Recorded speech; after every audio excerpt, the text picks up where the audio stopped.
Hi, I'm Matt Collins. I'd like to welcome you to Bob Weber Auto Mart on Douglas Avenue here in Racine, across from Douglas Park. We specialize in 1-year-old, low mileage, almost new cars. And if you'd like to stop by and see them, or see them on our website, bobweberautomart.com, we could save you between $5,000 and $10,000 on your next almost new car purchase.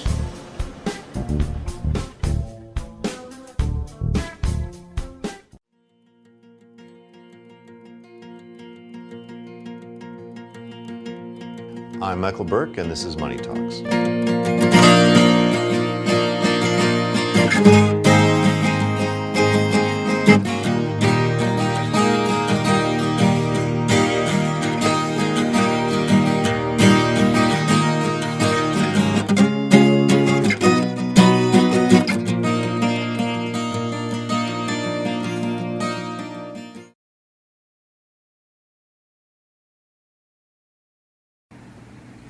Hi, welcome to Money Talks, the Journal Times online business show. I'm business reporter Michael Burke, and today we are at Avenue Gallery and Frame at 402 Main Street, Downtown Racine, with Brad Harring, the owner of the gallery. Brad, as you may or may not remember, I picked you as my first guest with an art gallery, partly because you're both a gallery and a frame shop, but you're also something else that we'll talk about. There's another aspect to the business that's pretty interesting that sets you apart.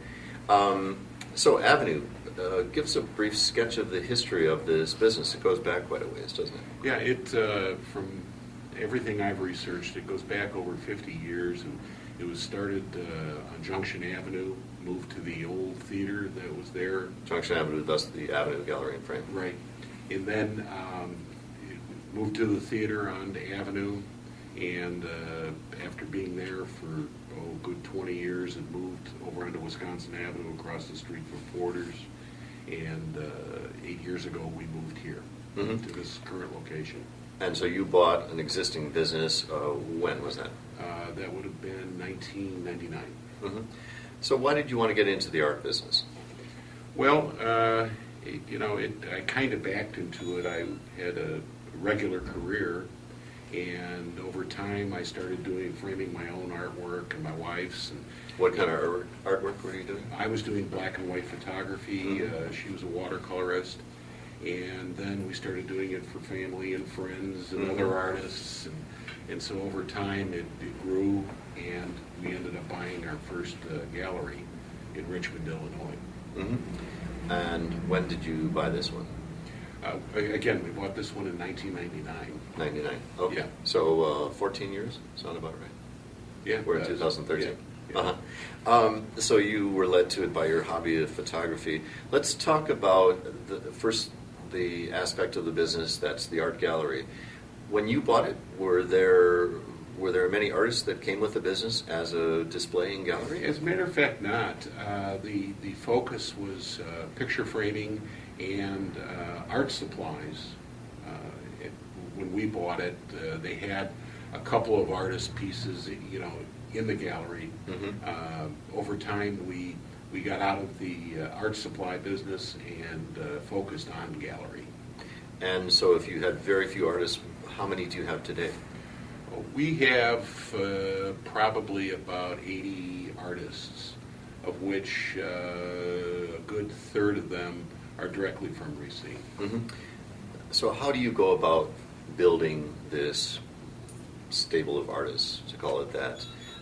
Do they approach you? Do you cast a net somehow? Well, yes, they approach me. We have the good fortune of being recognized as a gallery, here in Racine. So we do have artists come to see us. We go recruit artists where we go to art fairs and so on, so that when you see good work, we're always looking for new imagery. Because we're fortunate that through a lot of the events here in downtown Racine, between gallery nights, First Fridays, we have a nice following of regular visitors. Yeah. So how do you know, when you see someone's work, how do you know that that's somebody you want? Generally, the image you look at it and you say, wow, that's something that's new, it's unique, it's colors, it's composition, and then you ask yourself, is that something that our clients like to look and buy? I'm sure you strive for a pretty broad type of art, wouldn't you? Because you don't want to restrict your potential client base. Most galleries have to make a decision. Are we going to be one type of art gallery, or are we going to cover a spectrum? And we chose to cover a spectrum from traditional imagery to abstract to impressionism, and then we also offer originals and serigraphs and etchings, all the different mediums. Do you have an art background, like a fine arts background? No, my background was mathematics and No, that's a perfect logical jump into the world of art.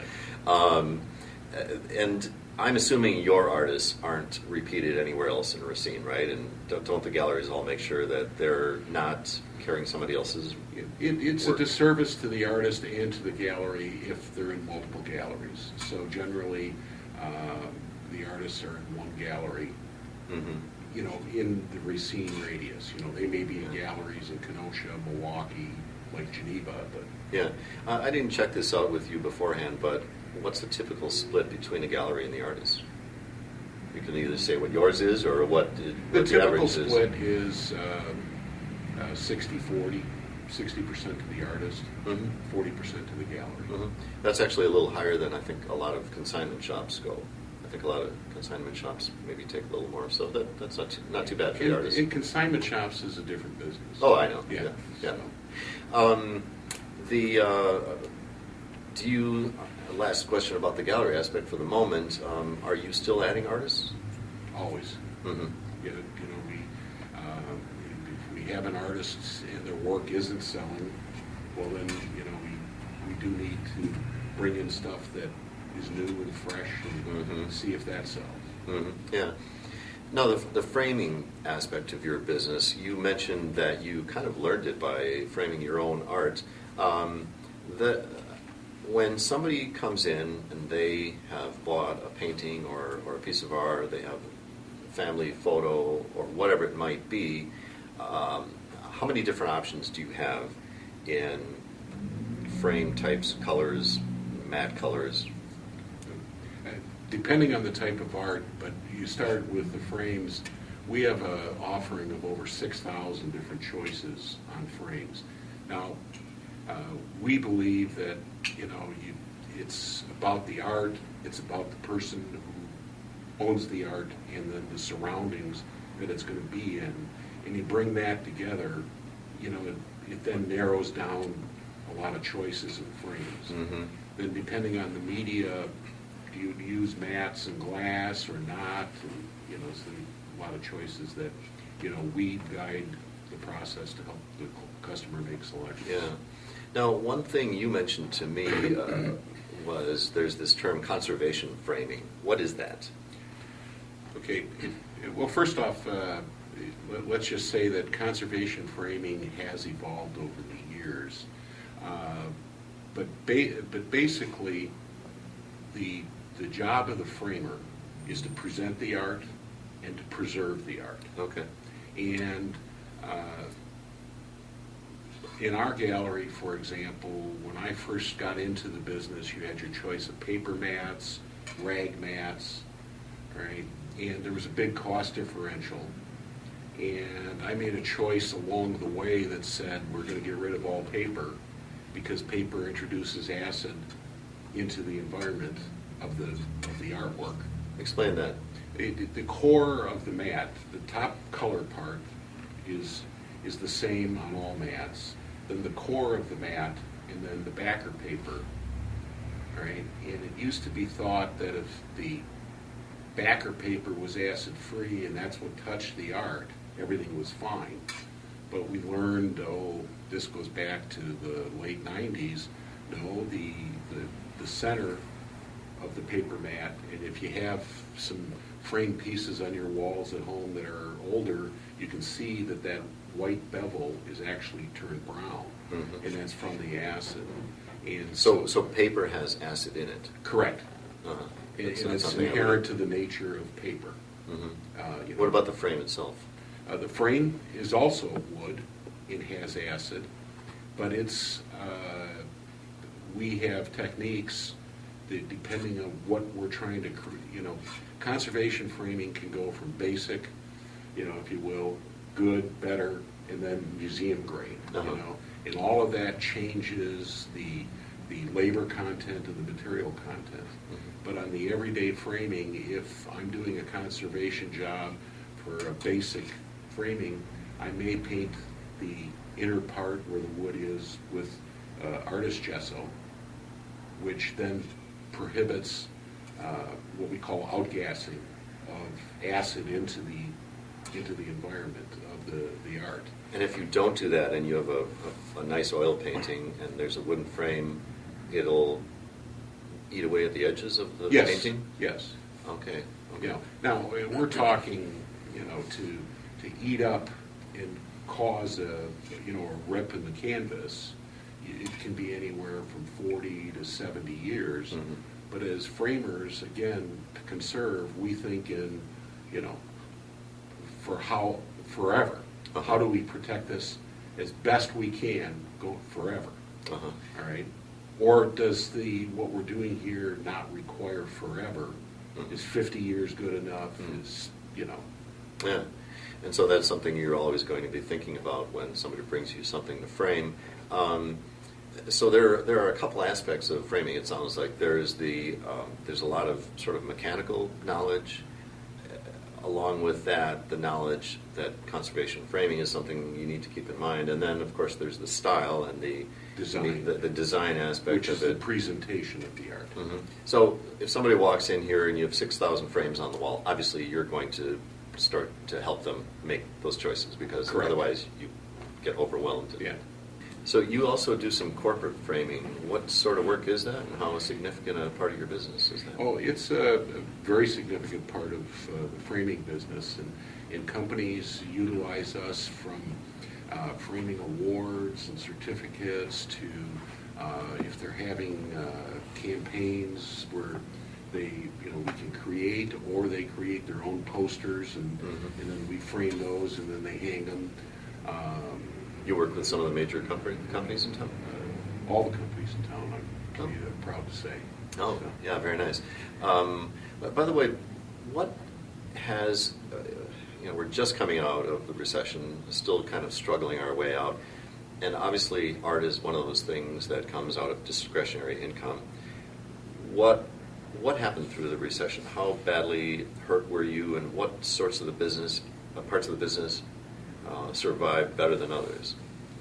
The gallery, when you say discretionary income, it's that income that you don't have to spend. So a lot of people did not buy art, so the gallery portion dropped the hardest and the fastest.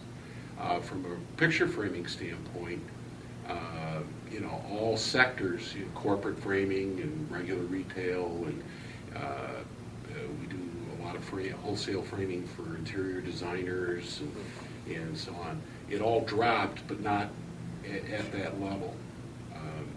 So the framing kind of kept you going, huh? Yeah, the framing kept us going, and now as things are getting better and so on, we're addressing our customer base different, to where yes, we still offer the broad spectrum of 6,000 frames, but we're also bringing out what we call our value line, working with our large suppliers to where everyday framing, people will be able to get that from us at half off every day. Oh, and that's not a temporary sale, right? No, that's not a temporary sale. Yeah. And I looked at that, and I don't think our customers would appreciate having to wait till I have this sale that's going to last a week or 2 weeks. It's hey, wait a minute, you need this frame, come on in, I've got that solution. Before we totally leave the gallery part, what's the range of prices in your gallery? What's the least you can buy something and walk out of here with something in your bag? And what's the most expensive piece you have? We run from smaller pieces from $100. The norm is now around $400 to $600, and then our most expensive piece is $1,200 or $1,400. Okay. So let's get to the third part of your business, which is publishing artists' work. How does that, tell me about that. How does that work? How do you do it? And exactly what are you doing? Okay. We began this effort, a good 8-10 years ago, where artists back then, you had to pay to have your artwork color separated, and they do the plates for the printing press, and that whole process was a $3,000 to $5,000 Per piece? per image. Mm-hmm. All right, and then you ended up with 300 to 500 pieces of that image. Mm-hmm. So you put down a lot of money, and it took quite a while to get it back. And many artists found that having an image wasn't enough. They had to have 3, 5. Sure, if you're going to go to a show or something like that. Yeah, you needed multiples, so the front end investment was huge. So what we've done, and the technology is empowered us to do this, where we now have the ability to digitally scan the original piece of art, and we can go up to 36 by 48 in just one piece. We can go bigger, but then we bring it all together in software, where we do that for the artist, and then one at a time they can print, as opposed to having to have this huge stack of inventory. Right. And the cost of that has now come down to the first piece, they're probably in it for $125. Wow, what an amazing difference that is. Yeah, it's orders of magnitude less. Yeah. What can you print on? There's hundreds of different papers, but the color management and profiling, which is important to be true to the artist's original intent, I print on watercolor paper, canvas, and matte paper, depending on what's appropriate and what the artist wants for that piece. So are you using the same 80 artists that you're displaying here, or what is your artist base there? Well, right now, there's other parts of it. We're helping the artist market themselves, where we're helping them bring up a website, and then we will have the website that can fulfill the orders for them. And right now, we have 8 in there, and we're probably, by the end of June, going to be over 25 to 30. And then our goal is, over time, where businesses like mine would be able to pick up that group of artists as well. Because finding good art is hard. It seems like there's just a world of art out there. It seems like it wouldn't necessarily be hard. There's a lot of art out there, but the stuff that sells, the stuff that people look at and say, boy, I want one. Right? Whether it be an original or whether it be a Giclée reproduction, that separates a lot of the volume. Mm-hmm. Yeah. You mentioned Giclée. What does that term mean? Okay. As I mentioned, I use a digital process, and I print with a digital printer. A lot of people are familiar with them. When this first started, we had to come up with a real term that sounded artistic, so we used the French word to spray or to squirt, which is Giclée. Who came up with that? I don't know. Oh, yeah. Okay. Meaning we, your industry. Yeah.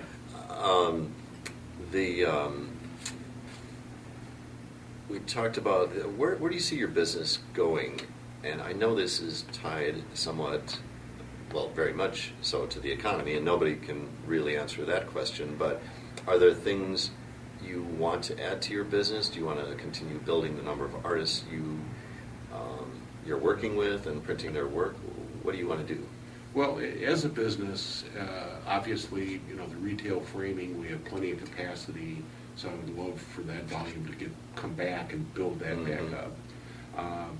But doing the digital reproductions for artists is growing, and we want to accelerate that part of the business. And then our corporate work is establishing more corporate accounts and doing more projects in that arena. Yeah.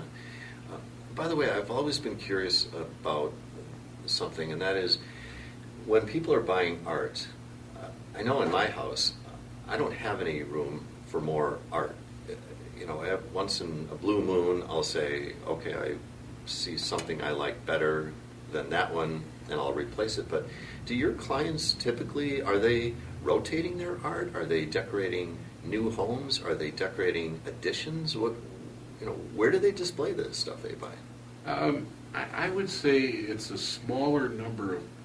We have plenty of clients who are out of space. Where they've, through the years, they've got their favorite pieces, and they tend to take one down and put one up. Yeah. But by and large, the main part of the market, people are still looking for that anchor piece in the foyer, that anchor piece in the family room, above the buffet in the dining room. We went through a lot of home remodels, new homes built, and people now are starting to come back as the economy is improving and saying, okay, now we need to start finishing these areas. That's where for the people that are using art to finish rooms or decorate. True collectors collect, and whether they either get into a tighter hanging where they got more on the walls, or they rotate. But true collectors collect. Yeah, interesting. Well, Brad Harring, owner of Avenue Gallery and Frame, thanks for being on Money Talks. You've been watching Money Talks. I'm business reporter Michael Burke. Thanks to our producer, Scott Anderson. Please join us again. Hi, I'm Matt Collins. I'd like to welcome you to Bob Weber Auto Mart on Douglas Avenue here in Racine, across from Douglas Park. We specialize in 1-year-old, low mileage, almost new cars. And if you'd like to stop by and see them, or see them on our website, bobweberautomart.com, we could save you between $5,000 and $10,000 on your next almost new car purchase.